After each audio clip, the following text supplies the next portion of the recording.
ماشاءاللہ آج ہمارے ساتھ علامہ صاحب گفتگو کرنے کے لیے تشریف فرما ہیں، اور آج ہمارا موضوع ہے اعتکاف۔ اعتکاف کے حوالے سے انشاءاللہ ہم گفتگو کریں گے، اعتکاف کے فضائل، مسائل، اور انشاءاللہ اس کے کچھ مسائل بیان ہوں گے۔ توجہ کے ساتھ آپ تمام ناظرین بھی سماعت فرمائیں۔ اچھا حضور، آپ کی خدمت میں پہلا سوال عرض یہ ہے کہ اعتکاف کا مطلب کیا ہے، اور کیا بچے بھی اعتکاف بیٹھ سکتے ہیں؟ بسم اللہ الرحمن الرحیم۔ اعتکاف مطلقاً اپنے آپ کو مقید کرنا اور پابند کرنے کو بولتے ہیں۔ شریعت کی اصطلاح کے اندر مسلمان کا اللہ تبارک و تعالیٰ کی رضا کے لیے 20 رمضان المبارک کو غروب آفتاب سے پہلے اور آخری رمضان، جی وہ چاہے 29 کا ہو یا 30 کا ہو، اس وقت غروب آفتاب یعنی کہ سورج غروب ہونے تک اپنے آپ کو اللہ تبارک و تعالیٰ کی رضا کے لیے مسجد کے اندر مقید کر دینے کا نام اعتکاف ہے۔ جی ماشاءاللہ۔ یہ اعتکاف کا ایک شرعی معنی ہے، اور اسی معنی کو ملحوظ خاطر رکھتے ہوئے مسلمانوں کو چاہیے کہ وہ اعتکاف کریں۔ جی اور مسلمان ہونا، اور اس حوالے سے جو اہم بات ہے وہ یہ ہے کہ اعتکاف کے لیے یہ ضروری نہیں ہے کہ وہ جو اعتکاف کرنے والا شخص ہے وہ بالغ ہو، بلکہ اس کی شرائط کو اگر آپ مطالعہ کریں اور بغور پڑھیں تو اس میں مسلمان ہونا اور عاقل ہونا بیان کیا گیا ہے۔ جی ماشاءاللہ۔ یعنی مسلمان ہونے کے بعد اگر وہ عاقل ہے، سمجھدار ہے، تو وہ اعتکاف کر سکتا ہے۔ جی اس میں شریعت کے اندر یہ کوئی پابندی نہیں ہے کہ وہ بالغ ہو تو پھر ہی اعتکاف کر سکتا ہے۔ اگر کوئی بچہ نابالغ ہے اور وہ سمجھ بوجھ رکھتا ہے، جی جی سمجھ بوجھ کا مطلب یہ ہے کہ وہ کم از کم مسجد کے آداب سے واقف ہو۔ جی یہ نہیں ہے کہ وہ مسجد میں بیٹھ جائے اور آگے نماز ہو رہی ہے اور پیچھے سے وہ دوڑے لگ رہی ہیں، جی جی یا وہ بچوں کے ساتھ شرارتوں کا سلسلہ ہے، تو مسجد کے آداب سے واقف کار ہو۔ جی ایسا بچہ کہ جو ابھی نابالغ ہے لیکن مسجد کے آداب کو جانتا ہے، تو شریعت کی روح سے وہ بچہ بھی اعتکاف بیٹھ سکتا ہے۔ جی اس ماشاءاللہ۔ میں شریعت اس چیز کو لازم قرار نہیں دیتی کہ وہ بالغ ہوگا تو پھر ہی اعتکاف ہوگا۔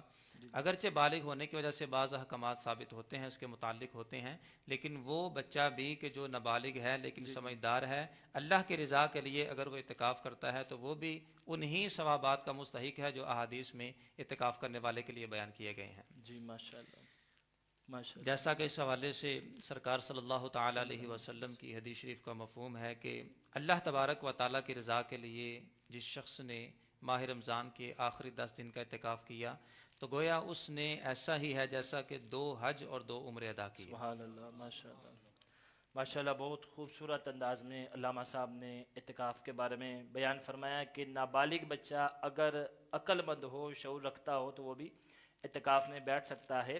اللہ پاک ہمیں نبی کریم علیہ الصلوۃ والسلام کی اس عظیم سنت کو زندہ رکھنے اور اس پر عمل کرنے کی بھی توفیق عطا فرمائیں۔ اچھا حضور، یہ ارشاد فرمائیں، آپ اعتکاف کے دوران موبائل کے استعمال کو کیسے دیکھتے ہیں؟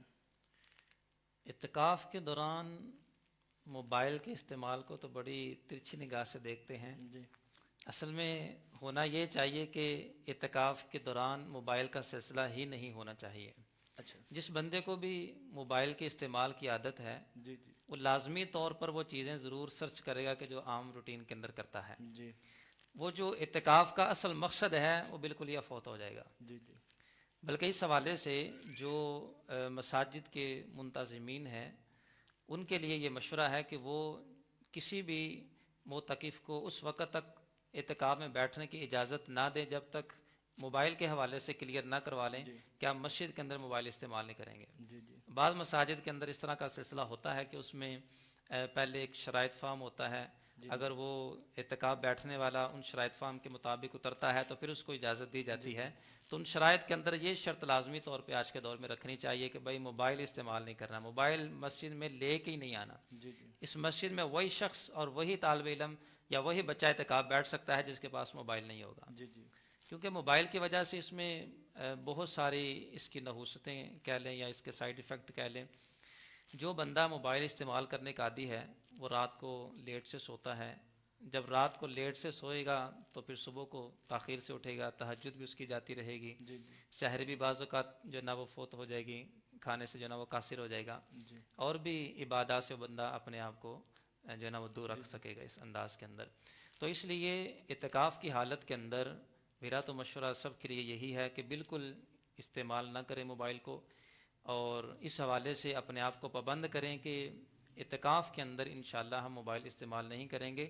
بلکہ اس حوالے سے میری اپنی ذاتی ایک روٹین یہ ہے کہ جو ہی ماہ رمضان المبارک شروع ہو جاتا ہے تو اس کے بعد جو موبائل کا سسٹم یا اس کو چلانے کا جو معاملہ ہے وہ بالکل موقوف ہو جاتا ہے, ان معنوں میں کہ وہ بالکل سائلنٹ کے اوپر چلا جاتا ہے.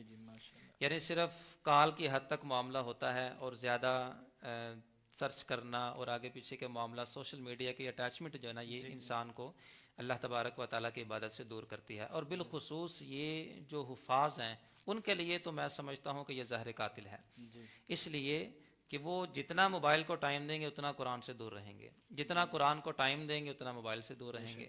تو اس لیے بہتر یہ ہے کہ حافظ قرآن ہیں, بالخصوص جو منزل سنانے والے ہیں, مصلی سنانے والے ہیں, وہ بالکل یا موبائل سے اپنے آپ کو دور رکھیں. کم از کم رمضان المبارک کے اندر موبائل جو ہے نا وہ سائلنٹ پہ ہو, تاکہ خوش و خضوع کے ساتھ نماز بھی ادا ہوتی رہے. کیونکہ کتنی مرتبہ آپ سائلنٹ پہ لگائیں گے, تراویح بھی پڑھنی ہے, نماز بھی پڑھنی ہے, منزل بھی دہرانی ہے, سننا بھی ہے, سنانا بھی ہے, بہت سارے معاملات ہیں. تو جب موبائل سائلنٹ کے اوپر رہے گا, جب فارغ ٹائم ہوگا تو پھر آپ بآسانی دیکھ سکیں گے کہ کس کے ساتھ رابطہ ضروری ہے, کس کے ساتھ ضروری نہیں ہے, کس کی کال آئی ہے, کس کی مس کال آئی ہے.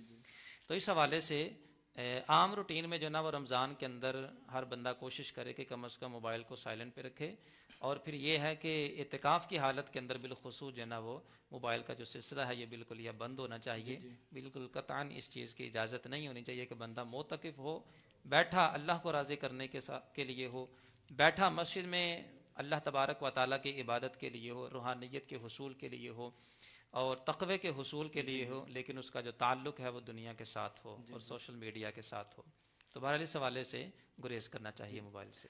ماشاءاللہ بہت خوبصورت انداز میں علامہ صاحب نے بتایا, اور حقیقت بھی یہی ہے کہ اگر ہم دیکھیں اللہ رب العزت کی بارگاہ میں حاضر ہو گئے, اور اعتکاف کا ایک معنی بیان کیا جاتا ہے دھرنا مارنا, جیسے لوگ دھرنا دیتے ہیں اپنے مطالبات کے لیے, تو ایمان والے رب ذوالجلال کی بارگاہ میں حاضر ہو جاتے ہیں اپنی مغفرت کروانے کے لیے. جب اپنی بخشش اور مغفرت کروانے کے لیے حاضر ہوئے ہیں تو اس طرح کی فضولیات سے بچنے کا بہترین حل یہی ہے کہ آپ اپنے موبائل کو گھر پر ہی چھوڑ کے جائیں گے تو انشاءاللہ یکسوئی کے ساتھ آپ اپنی عبادات بھی کر سکیں گے, تلاوت قرآن بھی کر سکیں گے, اور اعتکاف کا جو اصل مقصد ہے اس میں کامیابی حاصل کرنے میں بھی کامیاب ہو سکیں گے. اللہ پاک ہمیں ان باتوں پر عمل کی توفیق عطا فرمائے. اچھا حضور یہ ارشاد فرمائے کہ محلے کی مسجد کو چھوڑ کر دوسری جگہ, دوسرے علاقے میں, دوسری مسجد میں یا کسی بڑی مسجد میں جا کے اعتکاف کرنا, اس کے بارے میں کیا حکم ہے؟ دیکھیں شریعت مطہرہ کے اندر علماء کی توضیحات کے مطابق جو ایک ترتیب بیان کی گئی ہے اس کے اندر اولاً تو یہ ہے کہ سب سے زیادہ افضل اعتکاف مسجد الحرام کے اندر ہے. سبحان اللہ. اگر مسجد الحرام میں اعتکاف نصیب ہو جائے تو اس جیسی کوئی بات نہیں ہے.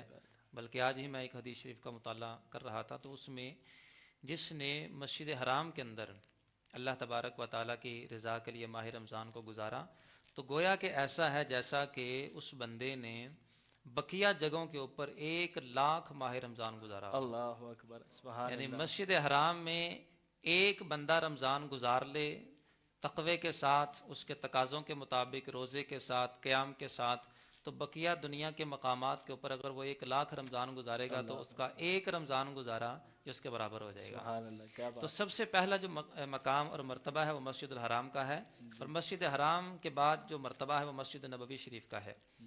مسجد نبوی شریف کے بعد اگر کسی مقام کا مرتبہ ہے تو وہ مسجد اقصیٰ کا مرتبہ ہے, سبحان اللہ. یعنی تیسرے نمبر میں مسجد اقصیٰ ہے.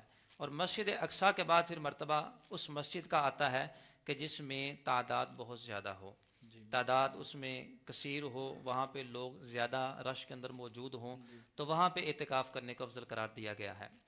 تو اس حوالے سے جو محلے کی مسجد ہے, اولاً تو یہ بات یاد رکھیں کہ اعتکاف کے لیے مسجد کا جامع ہونا, یعنی اس میں جمعہ بھی ہوتا ہو, باجماعت نماز بھی ہوتی ہو, شریعت میں یہ لازم نہیں ہے. اعتکاف مطلقاً مسجد کے اندر ہو سکتا ہے, چاہے اس پہ جمعہ ہو یا نہ ہو, نماز باجماعت ہوتی ہو یا نہ ہوتی ہو, اعتکاف ہو سکتا ہے. لیکن یہ جو بعض اوقات ترجیح دی جاتی ہے ایک مسجد کو چھوڑ کر دوسری مسجد کو, ہمارے ہاں بعض اوقات اس کی وجہ دنیاوی لالچ بھی بعض اوقات آ جاتا ہے کہ فلاں مسجد میں جاتے ہیں وہاں پہ کھانے پینے کا بڑا جو ہے نا وہ وسیع سہولیات بھی ہوں سسٹم گی. ہے. اور ہمارے تو بعض اوقات ایسا بھی تھا کہ ایک بدعقیدہ لوگوں کی مسجد ہے تو وہاں پہ ساتھ وہ سوٹ کا سلسلہ بھی دیتے تھے. یعنی وہ اعتکاف والوں کے ساتھ خصوصی ان کی شفقت ہوتی تاکہ ہمارا جو نا مسجد کا نظام ہے یہ آباد ہو. تو جو بندہ بھی اس میں اعتکاف بیٹھتا اس کو ساتھ اعتکاف کے بعد سوٹ بھی ملتا تھا.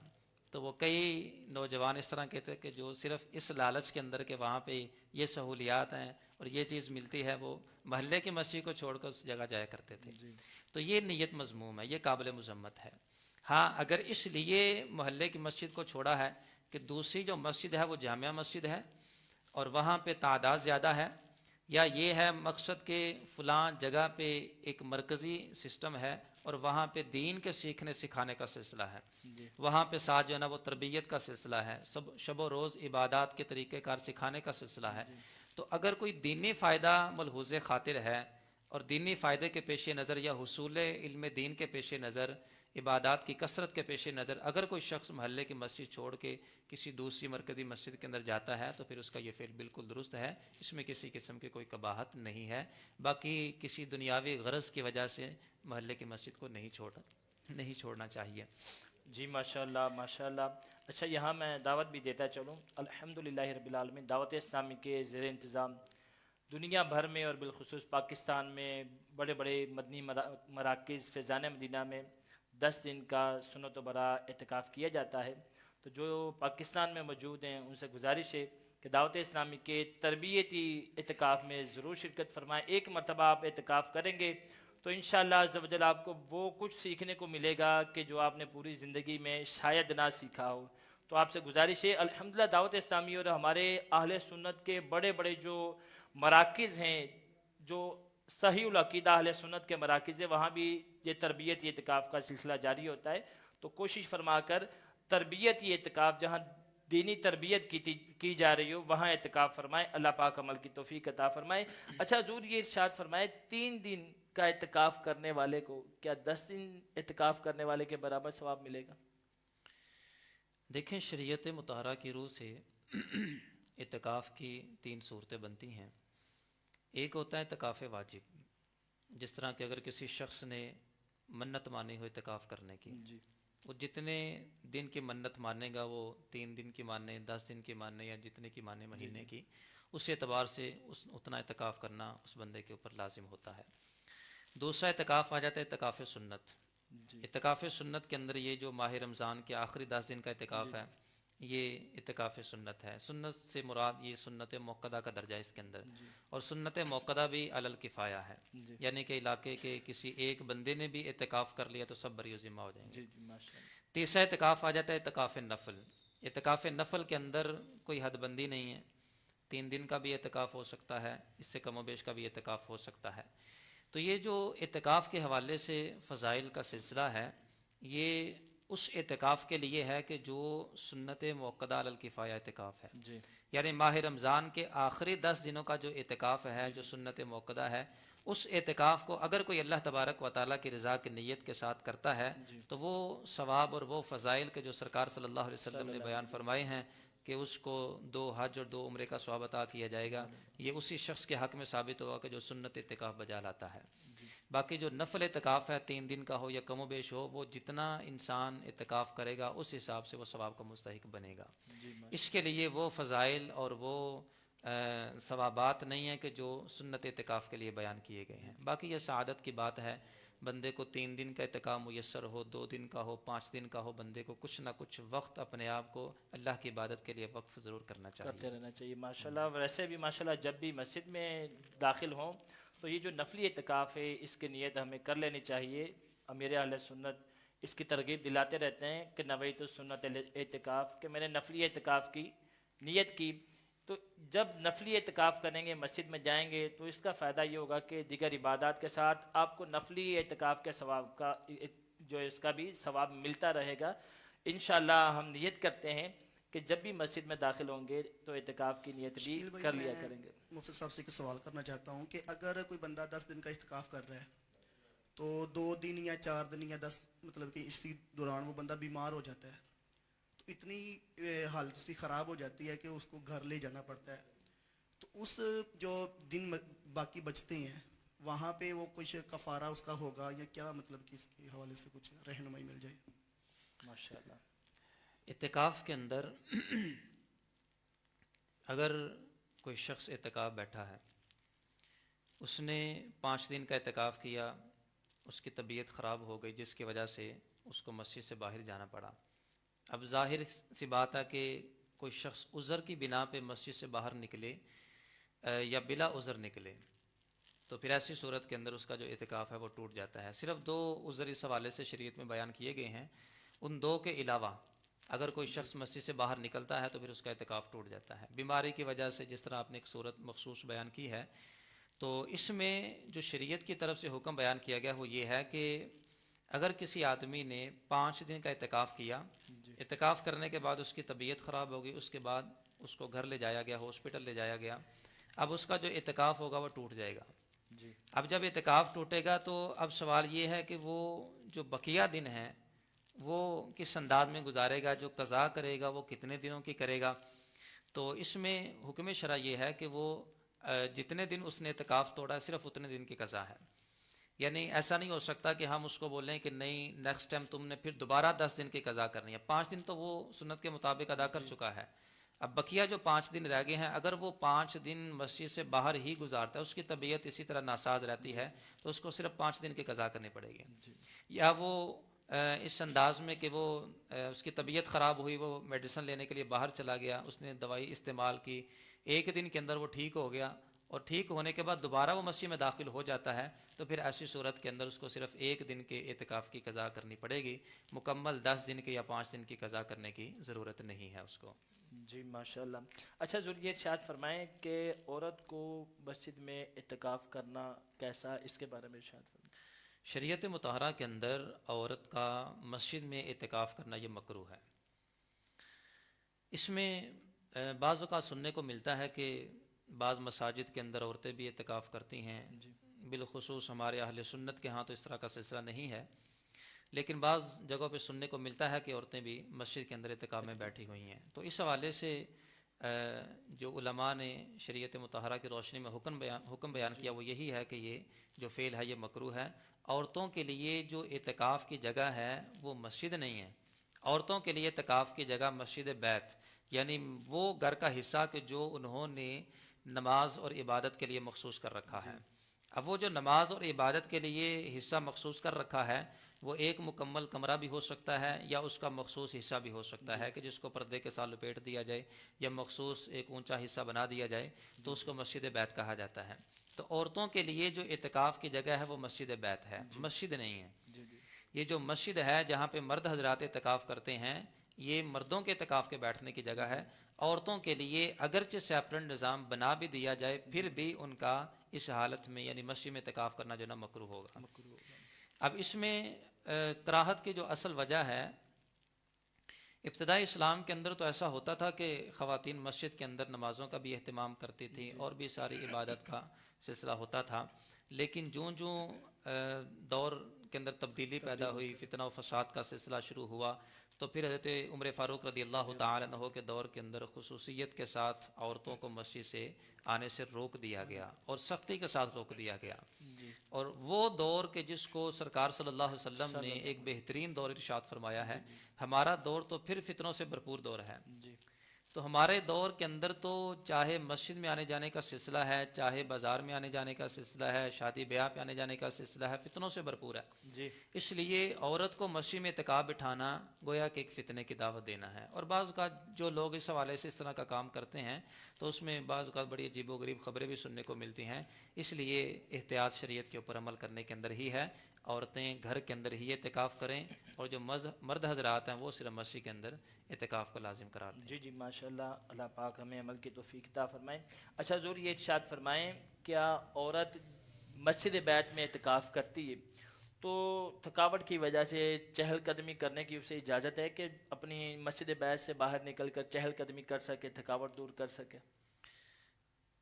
اس میں جو حکم شرع ہے وہ تو یہ ہے کہ اگر عذر ہو تو پھر وہ اس حصے سے باہر آ سکتی ہے. جی عذر مثلاً اس نے غسل کرنا ہے, اس نے جو نا وہ وضو کرنا ہے, اس نے استنجا کرنا ہے, یا جو بھی اس طرح کی کوئی طبعی حاجت ہے وہ اس نے پوری کرنی ہے, تو پھر اگر ضرورت ہو تو وہ باہر آ سکتی ہے. اب یہ جو چہل قدمی ہے یہ ضروریات میں شامل نہیں ہے. جی تو اس کے لیے جو بہترین حل ہے وہ یہ ہے کہ عورت جس حصے کو اعتکاف کے لیے مختص کرے وہ تھوڑا سا بڑا حصہ مختص بڑا کر حصہ لے. کر- یعنی اگر گھر میں کمرے زیادہ ہیں تو ایک کمرہ مختص کر لے, یا یہ ہے کہ اگر اعتکاف ایک کمرے کے اندر کرنا ہے, مکمل حصہ جو نا وہ مختص کرنا تھوڑا سا مشکل ہے یا گھر والوں کے لیے مشکلات کا باعث بن سکتا ہے, تو پھر وہ جو جگہ ہے وہ تھوڑی سی بڑی مختص کر لے. یعنی ایک چارپائی کی جگہ وہ 3 چارپائیوں کی جگہ جو ہے نا مختص کر لے, تاکہ کھانے کی وجہ سے یا اس کے علاوہ مستقل مسلسل بیٹھنے کی وجہ سے جی جو طبیعت میں تھکاوٹ پیدا ہو جاتی ہے اس کو وہ چہل قدمی کے ذریعے سے دور کر سکے. تو وہ جو چہل قدمی کا معاملہ ہے وہ صرف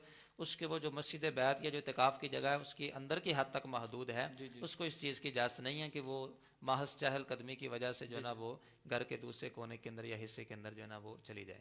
جی ماشاء اللہ. اچھا حضرت یہ ارشاد فرمائیں کہ مسجد میں افطاری وغیرہ کروانا کیسا؟ مسجد کے اندر جو اصل مقصد ہے مسجد کا وہ اللہ تبارک و تعالیٰ کی عبادت و ریاضت ہے. مسجدیں اس مقصد کے لیے بنائی گئی ہیں, کھانے پینے کے لیے, سونے جاگنے کے لیے نہیں بنائی گئی. جی تو یہ جو کھانے پینے کا معاملہ مسجد کے اندر کرنا ہے, شریعت میں اس چیز کی اجازت نہیں ہے. جی علماء نے اس حوالے سے سختی سے منع کیا ہے. اور اس میں اگر پھر بھی اگر کوئی شخص اس حوالے سے افطاری کا انتظام کرتا ہے, جس طرح کے بعض اوقات ایسا سننے کو ملتا ہے, تو پھر ایسی صورت کے اندر چاہیے یہ کہ جس حصے کے اندر افطاری کا پروگرام کرنا ہے وہ حصہ مسجد کا اس انداز کے اندر ہو کہ بالکل سیپریٹ ہو, اس کی وجہ سے مسجد کی آلودگی نہ اس میں پیدا ہو. جی جی یہ نہیں ہے کہ مسجد کے صفوں اور دریوں اور قالینوں کے اوپر ہی جو ہے نا افطاری کا پروگرام شروع کروا دیا جائے اور چکناہٹ اور وہ مسالہ جات سالن وغیرہ اسی کے اوپر گرے اور مسجد آلودہ ہوتی رہے, بدبودار ہوتی رہے. اس چیز کی شرعاً قطعاً اجازت نہیں ہے. مسجد کا صحن فرش ہے, وہاں پہ اگر کوئی افطاری کا انتظام کرتا ہے تو یہ پھر اس صورت میں درست ہوگا کہ اگر اعتکاف کی نیت کر لی جائے. یعنی اعتکاف کی نیت ہو, اگرچہ نفل اعتکاف کی نیت ہو.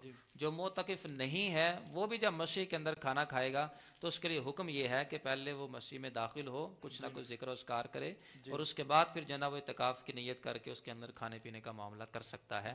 مطلقاً اس چیز کی جو ہے نا وہ اجازت نہیں ہے. ماشاء اللہ سبحان اللہ. بہت خوبصورت انداز میں علامہ صاحب نے ہمیں اعتکاف کے مسائل سے آگاہ کیا. اللہ پاک ہمیں نبی کریم علیہ الصلوۃ والسلام کی سنت کو زندہ رکھنے اور اس پر عمل کی توفیق عطا فرمائے. حضرت کا شکریہ ادا کرتے ہیں. حضور بہت شکریہ. اللہ پاک آپ کو جزائے خیر عطا فرمائے.